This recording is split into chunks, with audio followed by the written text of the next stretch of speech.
देखना, जब तुम, अब देखो पहचान बता रहे हैं कि भगवान के सन्मुख हो, जब तुम प्रभु के सन्मुख होगे तो तुम देखना तुम्हारा उत्साह बढ़ेगा।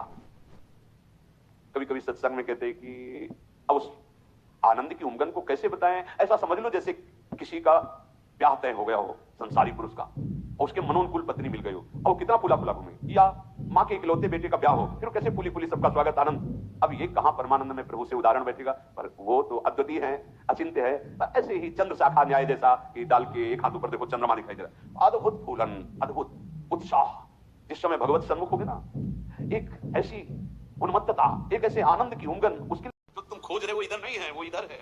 परमानंद, विज्ञान आनंद, क्या क्या भगवान की उस आनंद को महापुरुषों ने सजा करके बहुत सुख में, परमानंद में, निश्चित निश्चित। हम कई बार कहा है कि अगर ऐसा कुछ होता तो हम कह जरूर देते, भले हमारी कमी होती कि हमारी कमी के कारण, पर हम कह देते, बस सच्ची कहते हैं। और उसी आनंद का ये जितना ये आनंद का जो क्षेत्र माना गया शरीर है, भोग है, इसकी तो दशा देख रहे हो।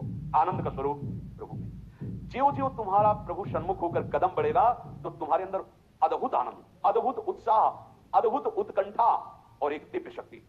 ये भी बात, एक दिव्य शक्ति, तुम्हारे अंदर दैवी संपदा बढ़ने लगेगी, एक अलौकिक शांति रहेगी, दुख सुख में एक समानता का भाव आ जाएगा।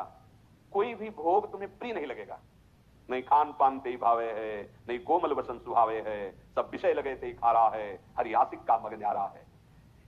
संत जन देखते ही ऐसे लगेंगे जैसे स्नेह संबंधी जन मिलते हैं। अच्छा अच्छा, ऐसे संतों को देखते ही मन नाच पड़ेगा, आज तो हो भाग्य भगवत सन्मुख का, आज तो हो भाग्य, हमें साधु समागम मिला, हमें संत जन मिले।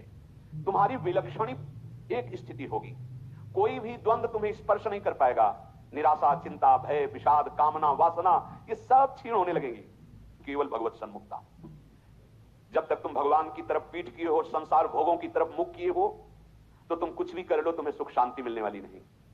जितना जितना तुम भोग संग्रह, धन वैभव एकत्रित करोगे, उतना ही अशांत और चिंतित और शोकित होते जाओगे। ये महापुरुषों की बात है, देख लो अपने हृदयों को। जितना तुम भोगों की तरफ बढ़ोगे, परिणाम में ये दोष तुम्हारे अंदर आएंगे। जैसे भगवत सन्मुखता, तो कैसे जाने भगवत सन्मुख है? तो बोले जो ही तुम भगवत सन्मुख होगे तो तुम्हारा एक एक क्षण नवीन उत्साह, नवीन उत्कंठा, दिव्य शक्ति और दैवी संपदा, शांति, समता, वैराग्य, प्रेम और संतों को देखकर अपार सुख। ऐसा ये भगवत सन्मुखता का लक्षण। अब यहां बता रहे, चाहे जितना तुम धन वैभव भोग एकत्रित कर लो, भगवत विमुख हो, तुम्हें कभी सुख शांति नहीं मिल सकती। भगवत विमुख का लक्षण क्या है? भय, विषाद, चिंता, राग, द्वेष, वैर, अशांति, द्रोह, दंभ, पाखंड, परिग्रह, हिंसा, कामना, वासना, ममता, दुर्गुण, दुर्विचार, भयानक दुख, ये भगवत विमुख के लक्षण है। जो भगवत सन्मुख होता है, एक भी उनके हृदय में नहीं होते। ये जाचो जाचो अंदर जाचो।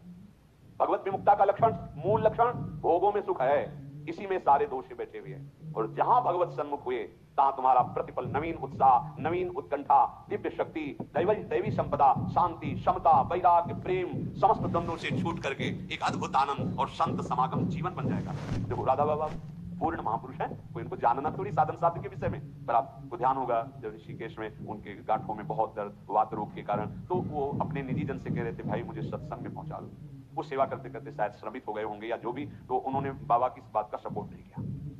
बहुत बार कहने पर बाबा कहा कि आप ये जानते हो कि हम जा ही नहीं पाएंगे। उन्होंने कहा आप जा ही नहीं पाओगे क्योंकि आपकी गांठ बोले ऐसा। फिर जो बाबा ने अंदर बात की, वो जो लिखा था कि भगवान श्री कृष्ण से प्रार्थना की कि प्रीतम मुझे इतनी सामर्थ्य केवल दे दो कि जहां से सत्संग सुनाई देता वहां तक मैं पहुंच जाऊं, और एक बांस डंडा उठाया और बाबा घसीटते हुए वहां गए। इस बात का बहुत प्रभाव पड़ा हृदय में कि इनको कोई साधन साध्य विषय अब जानकारी की आवश्यकता नहीं, पूर्ण महापुरुष है, संपूर्ण है, उनमें कोई भी। लेकिन ऐसे महापुरुष होते हुए सत्संग की इतनी प्रियता, वो देखो लिखाया, साधु सम एकदम आनंदित हो गए कि आज तो मुझे साधु समागम मिला। ये भगवत सन्मुख का लक्षण, विमुख का नहीं, भगवत सन्मुख का लक्षण। तो हम अपने को जबरदस्ती मुख मोड़ना होगा। अगर हम इसी जन्म में परम कल्याण चाहते हैं, इसी जन्म में सुख चाहते हैं, मुख मोड़ना हो। जबरदस्ती शब्द लिखा है, जबरदस्ती मोड़ना, हटो हटो। जैसे ये ना कि अब जिस तुम कगार पे खड़े हो, भारी दरार पड़ गई है, जबरदस्ती हटो नहीं तो गिरने वाले हो, धारा में तुम बह जाओगे, डूब जाओगे। ऐसे ही तुम्हारी वही दशा है जैसे हरी हरी घास खा रहा है बकरा और बकरी से सहवास कर रहा है और बड़ा सुख का अनुभव कर रहा है, पर वो कसाईवाड़े में बंद है। वो ये नहीं जान रहा कि अब की नंबर हमारा आ रहा है, गड़ासा चलेगा, वो नहीं जान पा रहा है, जान पा रहा है। इसी प्रकार आप खान पान, शौक, मौज मस्ती, परिवार, सांसारिक सुख भोग रहे हैं, पर आपको पता नहीं कि काल के कसाईवाड़े में है। मौत का गड़ासा बिल्कुल तैयार की हुई है, बस समय की देरी है, नंबर आपका ही है। सावधान। इसीलिए कहते जबरदस्ती भगवत सन्मुख करो अपने मन को, अपने तन को, अपनी वाणी को, अपनी चेष्टा को। कोई उपाय नहीं है बचने का।